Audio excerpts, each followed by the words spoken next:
નમસ્કાર, બેનિફિટ બુલેટિનમાં આપનું સ્વાગત છે. હું રાજવી. તો જાણીએ આજના મહત્વના સમાચાર.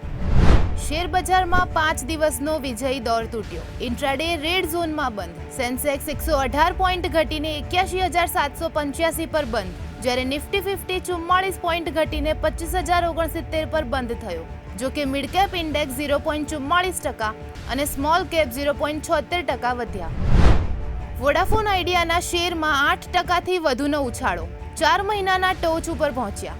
રૂપિયા 9,450 કરોડના બાકી લેણા અંગે સુનાવણી 19 સપ્ટેમ્બરે થશે. શેર બજારમાં ઉત્સાહ અને રોકાણકારો માટે મહત્વપૂર્ણ દિવસ છે. બાયોકોનના શેરમાં 2.11%નો ઘટાડો. ઇન્ટ્રાડે રૂપિયા 357.50 પર પહોંચ્યા. જૂન 2025નો ત્રિમાસિક નફો માત્ર રૂપિયા 89.20 કરોડ. માર્ચ 2025ના રૂપિયા 459.40 કરોડના નફાનો નોંધપાત્ર ઘટાડો છે. કંપનીની નાણાકીય સ્થિતિ ઉપર પ્રેશર દેખાઈ રહ્યું છે. નીતિ આયોગ રિપોર્ટ અનુસાર એઆઈ ભારતના આર્થિક વિકાસ માટે મોટો પ્રેરક બની શકે છે.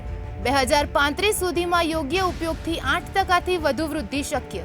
બેન્કિંગ, મેન્યુફેક્ચરિંગ અને ફાર્મા ક્ષેત્રમાં એઆઈ અપનાવવાની ભલામણ.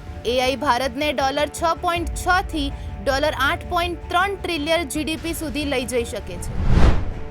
ઓગસ્ટમાં ભારતમાં વાહનોના વેચાણના આંકડા સામે આવ્યા. 2 વ્હીલરના વેચાણમાં 7%નો વધારો થયો. 3 વ્હીલરના વેચાણે 8.3%ની વૃદ્ધિ સાથે સર્વોચ્ચ વેચાણનો રેકોર્ડ બનાવ્યો. જીએસટી દરમાં ઘટાડાથી આગામી તહેવારોની સિઝનમાં વાહન ઉદ્યોગમાં વેગ મળવાની આશા છે.